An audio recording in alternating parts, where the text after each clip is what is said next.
Tubali desperate, abantu bali desperate munange. Kati abantu bawano balinga bamalaya abasinga omubuuza lwaki weetunda ku luguudo n'otafumbirwa ng'akugamba ndi desperate. Kati tulinayo ne ba political prostitutes ngayo prostitute bwerabaako okuli egenda naako. Prostitutes sibe bano be mulowooza ababeera ku kkubo bokka. Tulina ne bannabyafuzi nga bamalaya ng'abeera eno anoonya ssente. Kati oyo oba yagambe talinnya ku katuuti bulijjo yamunoonyeza akalulu. So olumu mugenda ne mulowooza abantu abatalina nnyo makulu gali awo ate ne mubassaako amakulu. Oyo Kenzo oba azze okunoonyeza Bobi Wine oba tazze kumunoonyeza tamanyi bizibu bya Uganda. Abeera eyo mu biyimbayimba bye eyo, abeera eyo mu bisuudiyo bye n'atambula. Kati tosobola mugamba nti mu Uganda waliwo omuntu ali ekimu. Olumu n'ekimu ne kibula. Tosobola mugamba nti mu Uganda waliwo omuntu ng'abadde aweerera omwana we ne school fees ne zibula. Tosobola mugamba nti waliwo ebyalo ebiri mu kusengulwa. Kubanga he doesn't know, abeera mu byakulangalanga nviiri zeeyo oba mutero mulaba balangalanga enviiri n'abeera eyo n'akola ebintu byebyo ebibeera eyo munnanka nga tamanyi nsi bwetambula. Ffe bamanyi ensi bwetambula. Kati ne bwogamba nti Bobi Wine omugjeewo era tukoze ekyalo tusigala tukyagiriko. Kati politics talinga kanisa. Tojja kujjeewo omusumba Ssenyonga akubibiite bambi. Katukusabireko alina obuzibu wanika omukono mu bbanga. Tuula. Kati nabannoka bakusabireko. Politics wakufana kuona. Naddala nga akabinja akaliwo bakugambye ke katutta obugagga bw'eggwanga bwonna. Ffe tubeera wali abasajja n'ameketa amannyo buli wawulira nti waliwo enkyukakyuka. Najjukira kalina ze z'amaze ebbanga ng'aluutinga okuteekawo. Najjukira nti anabbawa. So tolowooza nti olaba omupiira nagwo ogutabeeramu bikonde nagwo mubaamu ekkuuli. Oli n'akuba ekkuuli okulaba ng'akugjawo. Gwolowooze nti n'oli asobola okukwata entebe n'agituwa. Of course ffe tuzimayize Jagons mu politics naddala wa Africa tujja kutuuka. Ffe tukozesa enkola yaffe teri kuzikiza. Ozikiza kano bwe tukuma. Yenkola yaffe gye tugenda. Tusobola ffe kugwamu maanyi ng'olaba nti gw'olaba President Museveni yalina abantu 27 ne bawamba Obote omujega. Naye folooza tuli obukadde bumeka. Gw'oba olowooza nti simanyi wano bagenda kubazikiza wano, bw'ozikiza wano nga walala tukuma. Kati bakugambye nti abayimbi babawadde bano bakusaasira. Babawadde emmotoka ne miliyoni 4 plus. Naye buli muntu w'omukyalo yazifunyeeko. Kati ate bw'ogenda mu ghetto kati village ogenda mukolera kiye. Village ali eri mu kyalo. Kubanga they are also voters. So for desperation yaffe teri wawulo kye tuliwo kwongera kumanyisa bantu nti ategeere. Abamu bapulitendinga nti tebalaba bigenda mu maaso naye bwakuze eri mu kasonda n'akugamba basebo ne banyabo ensi naffe tukaluubiridde. Ensi bwe bakaluubirira tegenda kaluubirirako sections of people. But everywhere yambawo ekyokulabirako. Tubadde nga tugamba abamawulire nti eno poliisi yafuukayo NRM nga tebakiwandika ku naye kati owa poliisi asabula buli wa mawulire nti tugenze kwekalakaasa lwaki poliisi etuyisa bubi. Kyogenza okwekalakaasizaako era nakubirawo ku olwo nti lwaki ozza okwekalakaasa wano nti tubayisa bubi. Nakubirawo n'akuwalula. Tulina bannaffe bangi.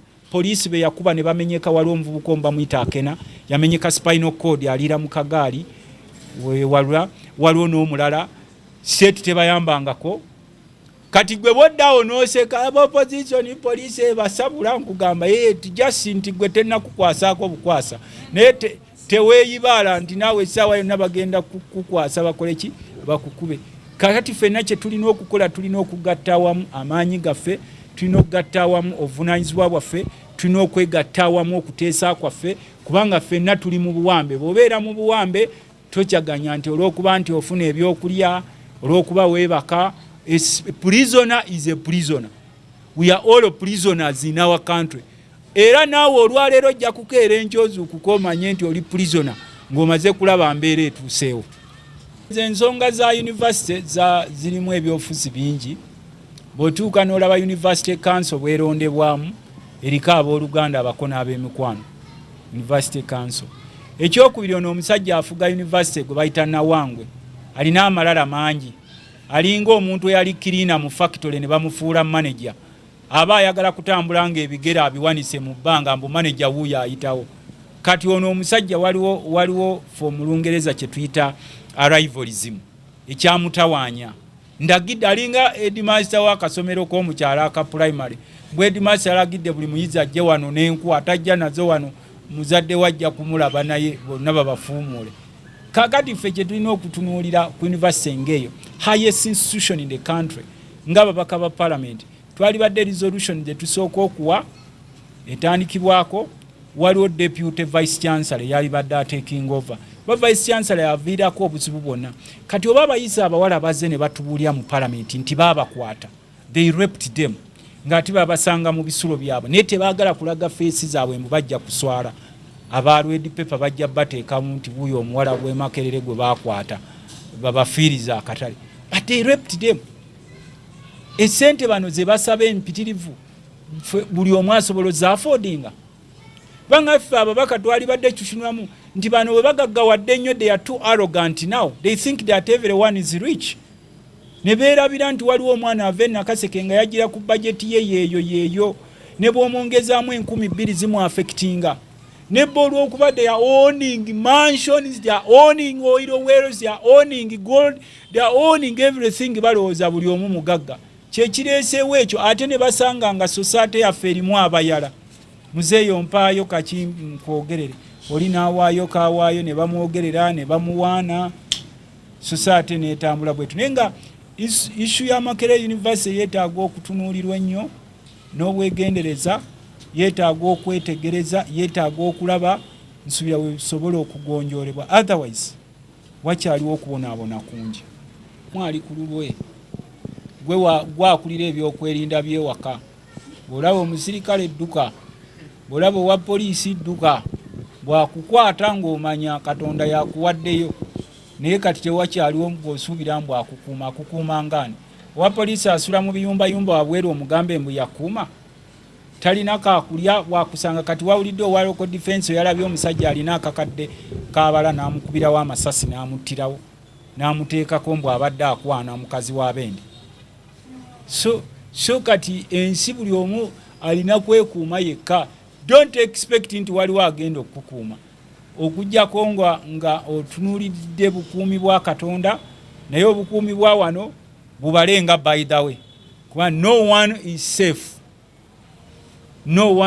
safe kubanga kati owa poliisi bw'omulaba akuba ku nnyama walebe bakuba ab'amawulire ow'amawulire message okuba waaki musanze na mundu akutte kalaamu ye n'olupapula akutte kamera ye anotifyinga eggwanga kuba ow'amawulire endabirwamu y'ensi ow'amawulire bw'aba takubulidde kigenda mu maaso tosobola kgenda mu every corner okitegere naye yakukuŋŋaanyiza amawulire n'agaleeta n'agamba kino kyekiriwo naye omukuba amasasi omukuba omuwalula omuyizi omukuba abalala mubakutte kyekikulaga a lot of desperations ogenze mu byalo mu byokulonda muyiwayo sente kati buli muntu bamugula gwe nkuguze naawe nkuguze omusajja n'aleeta engalabi y'omutwe gwe mbu nange nzize ngula embeera eganye yensi gye tulimu naye nga kye mulina okumanya the future of this country with Museveni is not safe.